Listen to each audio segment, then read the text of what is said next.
Children's pizza అడుగుతున్నారా?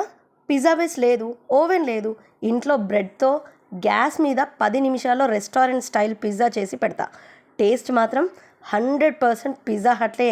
Hello friends, welcome back to Vimala's world. నేను మీ విమల. ఈరోజు పిల్లలకి చాలా ఇష్టమైన ఈజీగా అయిపోయే బ్రెడ్ పిజ్జా చేద్దాం. టిఫిన్ బాక్స్కి కూడా సూపర్గా సెట్ అవుతుంది. మరి స్టార్ట్ చేద్దామా?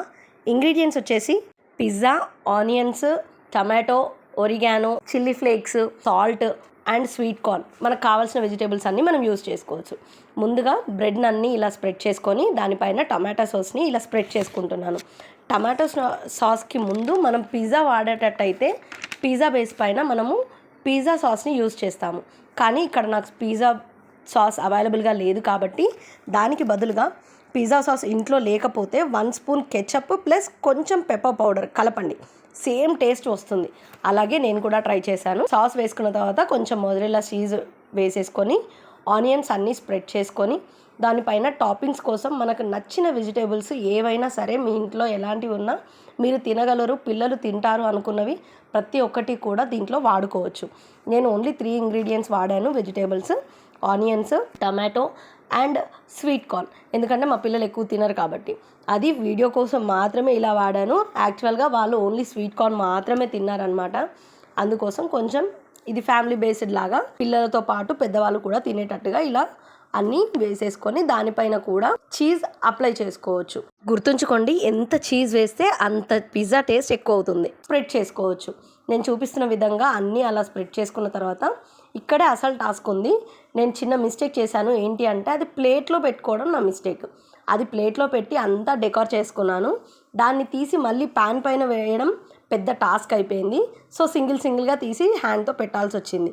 మీరు వీలైతే ప్యాన్ పైనే కొంచెం ఆయిల్ స్ప్రెడ్ చేసి స్టవ్ ఆన్ చేయకుండానే దానిపైనే బ్రెడ్ పెట్టేసి దానిపైన సాస్ కావాల్సినవన్నీ వేసేసుకున్నాక టాపింగ్స్ అన్నీ పెట్టుకున్నాక చీజ్ వేసేసి దానిపైన మనకు కావాల్సిన సాస్ అన్నీ దానిపైన వేసుకున్న తర్వాతే మనము స్టవ్ని అంటించుకోవడం చేయండి. ఇలా అయితే నేను చేస్తున్నట్టుగా ఒక్కొక్కటి తీసి ప్యాన్ పైన పెట్టాల్సిన అవసరం లేకుండా ఉంటుంది. ఇక్కడ నేను ఒక చిన్న టిప్ చెప్తాను. అది అలా చిన్న మీకు వీడియోలో కనిపిస్తున్నట్టుగా చిన్న గిన్నెలో కొన్ని వాటర్ పోసి పెట్టుకోండి. అలా పెట్టుకోవడం వల్ల మనకి బ్రెడ్ అనేది మాడిపోకుండా ఉంటుంది. ఈ చెప్పే టిప్ యూజ్ అవుతుంది అని అనుకుంటున్నాను. ఒకసారి ట్రై చేయండి. దీనిపైన ఇంకా సాల్ట్, చిల్లీ ఫ్లేక్స్, ఒరిగానో ఇవి 3 యూజ్ చేసుకున్నాను. అవి త్వరగా వెళ్ళిపోయాయి అన్నమాట క్లిప్స్. సో ఇలా చేసుకోండి, ఇంట్లో హ్యాపీగా తినేయచ్చు మనం ఫ్యామిలీ అందరితో కలిసి. ఒక టిప్ ఏంటంటే ఎప్పుడైనా సరే గుర్తుపెట్టుకోండి, బ్రెడ్తో పిజ్జా చేసినప్పుడు స్టవ్ ఎప్పుడు లో ఫ్లేమ్లోనే ఉంచాలి. పెద్దగా పెడితే మాత్రం మాడిపోతాయి. దాన్ని జాగ్రత్తగా గమనించుకొని కొంచెం కేరింగ్ తీసుకొని చేసుకోండి. ఇమీడియట్గా మనము కుక్ అయిపోయే ఛాన్స్ ఉంటుంది అన్నమాట. సో మీరు వీడియోలో చూస్తున్నారు కదా చీజ్ ఎలా సాగుతుందో, దీన్ని చూసినప్పుడే పిల్లలందరూ ఇక్కడే మెల్ట్ అయిపోతారు. అండ్ వాళ్ళందరికీ పిజ్జా అంటే ఇష్టం కాబట్టి ఇష్టంగా తింటారు.